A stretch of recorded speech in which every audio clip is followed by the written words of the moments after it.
Pinupuri ka namin, O Diyos, Ama, Anak, at Espiritu Santo.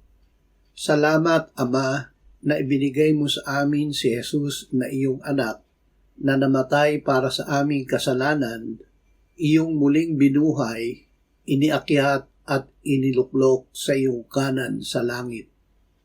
Panginoong Yesus, magagawa namin ang lahat ng bagay sa pamamagitan mo na nagbibigay sa amin ng lakas.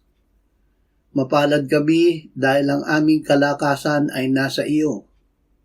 Sa pagdaraan namin sa libis ng pagluha, ito ay ginagawa mong mga bukal at kinakalatan mo ng mga pagpapala ng maagang ulan. Kami ay humahayo sa lakas at lakas dahil kasama namin ang Diyos. Amen.